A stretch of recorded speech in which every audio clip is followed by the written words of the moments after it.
Hi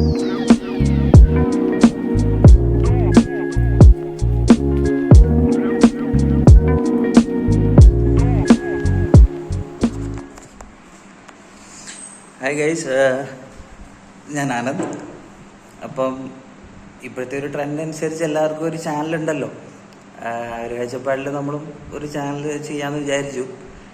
നമ്മൾ ഉദ്ദേശിക്കുന്നത് നമ്മുടെ ഡെയിലി വ്ളോഗ്സും അതുപോലെ മെയിനായിട്ടും ട്രാവൽ വ്ളോഗ്സ് ആയിരിക്കും നമ്മൾ കൂടുതൽ ഫോക്കസ് ചെയ്യുന്നത്. ഓക്കെ, അപ്പം നിങ്ങൾക്ക് പോകാൻ താല്പര്യമുള്ള സ്ഥലങ്ങളൊക്കെ കമൻറ്റ് ചെയ്യാം. അപ്പോൾ അതനുസരിച്ചുള്ള ട്രാവൽസ് ഞങ്ങൾ അറേഞ്ച് ചെയ്യാൻ മാക്സിമം ശ്രമിക്കാം. ഇപ്പോൾ നിലവിൽ ഞാനിപ്പോൾ ഉള്ളത് ജബൽപൂരാണ്. ജബൽപൂർ അറിയാലോ, മാർബിൾ സിറ്റിയാണ് ആക്ച്വലി ജബൽപൂർ. അപ്പോൾ ആദ്യത്തെ വീഡിയോസിലെല്ലാം കൂടുതലും ജബൽപൂർ എന്തൊക്കെയാണ് കാണാനുള്ളത്, ഇതിൻ്റെ ഈ ഒരു ലൊക്കാലിറ്റിയിൽ എന്തൊക്കെയുണ്ട്, അതെല്ലാം ആയിരിക്കും നമ്മൾ കൂടുതൽ ഫോക്കസ് ചെയ്യുക. അപ്പോൾ ഫസ്റ്റ് വീഡിയോയിലേക്ക് പോവാം. അപ്പോൾ ഇന്ന് നമ്മൾ പോകുന്നത് ദുവാന്തർ ഫാൾസ് ആണ്. നർമ്മദ നദിയിൽ സ്ഥിതി ചെയ്യുന്ന ഏതാണ്ട് ജബൽപൂരിൽ നിന്നും അരമണിക്കൂർ, ജബൽപൂർ സിറ്റിയിൽ നിന്നും അരമണിക്കൂർ ഡിസ്റ്റൻസ് ആണ് അങ്ങോട്ടുള്ളത്. എയർപോർട്ടിൽ നിന്നാണെങ്കിൽ അബൌട്ട് 1 hour ഡിസ്റ്റൻസ് ഉണ്ട്.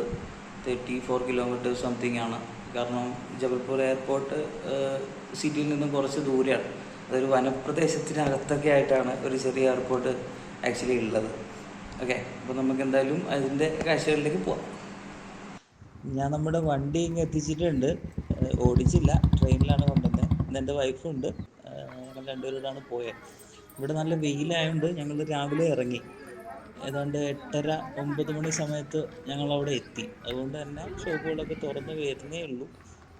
ഇത് ചൂടൊക്കെ ഇച്ചിരി കുറവുണ്ട്. നല്ലൊരു ടൈം ആയിരിക്കും. രാവിലെയും വൈകിട്ടും പോകുന്നതായിരിക്കും ആക്ച്വലി നല്ലത്. കുറച്ച് നടക്കാനുണ്ട്, ഒരുപാട് കടകളുണ്ട്. അപ്പം കാഴ്ചകളൊക്കെ കണ്ടിങ്ങനെ നടക്കാൻ ആക്ച്വലി നല്ല രസമുണ്ട്. ക്ലൈമറ്റും കാറ്റും. അപ്പോൾ നമുക്ക് 2 സൈഡിലായിട്ട് ഒരുപാട് ചെറിയ ചെറിയ കടകൾ കാണാം. അവിടെ കൂടുതലും അവർ വെച്ചേക്കുന്നത് മാർബിളുകളിൽ തന്നെ കൊത്തിയെടുത്തേക്കുന്ന ശില്പങ്ങളാണ്. ശില്പങ്ങൾ മാർബിളിൽ കൊത്തിയെടുക്കുന്നതാണെങ്കിലും ഒരു കൈകൊണ്ട് ചെയ്യുന്ന വർക്കാണെങ്കിൽ കൂടി നല്ല ഭംഗിയുണ്ട് അതൊക്കെ കാണാൻ. ചില ചെറിയ ഷോപ്പുകളാണ്.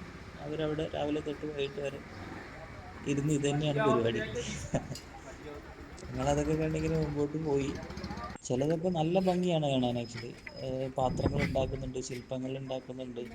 എല്ലാം മാർബിളുകളിൽ തന്നെയാണ്. അവരുടെ കയ്യിലുള്ള ചെറിയൊരു ഇൻസ്ട്രുമെൻ്റ് വെച്ചിട്ട് അവർ കുത്തി ഉണ്ടാക്കുന്നതാണ്. അവിടെ നിന്നും ഈ കാഴ്ചകളൊക്കെ കണ്ട് മുന്നോട്ട് പോകുമ്പോൾ പതുക്കെ നമുക്ക് നർമ്മദ നദി കണ്ടു തുടങ്ങാൻ പറ്റും. ആക്ടിവിറ്റീസൊക്കെ ഒരുപാടുണ്ട്. ഈ കാണുന്നതൊക്കെ സിപ്പ് ലൈൻസ് ആണ്. പുഴ ക്രോസ് ചെയ്തിട്ടുള്ള സിപ്പ് ലൈൻസും ബോട്ടിങ്ങും കൊട്ടവഞ്ചി സവാരി അങ്ങനത്തെ ആക്ടിവിറ്റീസിനൊക്കെ നല്ലൊരു പ്ലേസാണ്. ഇതാണ് ജുവാന്തർ ഫാൾസ്. ഈ ഒരു കട്ടിങ് അവിടെ നിന്നും വീഴുന്ന വെള്ളച്ചാട്ടം, അതാണ് ആക്ച്വലി ഇവിടെ മെയിനായിട്ടുള്ളത്. ഇവിടെ ആൾക്കാർക്ക് കുളിക്കാനുള്ള സൗകര്യങ്ങളൊക്കെ ഉണ്ട്. പകൽ സമയങ്ങളിൽ ഈവനിങ്ങിലൊക്കെ നല്ല തിരക്കായിരിക്കും. ഇനി കൂടുതലും ഹിന്ദിക്കാരായതുകൊണ്ട് ആ ഒരു ഇതൊക്കെ ആയിരിക്കും, വൃത്തിയും കാര്യങ്ങളൊക്കെ അങ്ങനെയൊക്കെ ഉണ്ടാവുള്ളൂ. അങ്ങനെ അതൊക്കെ നോക്കി പോകണ്ട, ജസ്റ്റ് ഒരു വിസിറ്റ് എക്സ്പീരിയൻസ് ഉണ്ട്. ഈ പുഴയുടെ മറുവശത്ത് ഒരുപാട് ആക്ടിവിറ്റീസ് ഉണ്ട്. ഇവിടെ അടുത്ത് തന്നെ ചൗസത് യോഗിനി എന്ന് പറഞ്ഞ ഒരു പഴയ പുരാതനമായൊരു ടെമ്പിൾ ഉണ്ട്. അതിൻ്റെ വിശേഷങ്ങൾ അടുത്ത വീഡിയോയിൽ ഷെയർ ചെയ്യാം.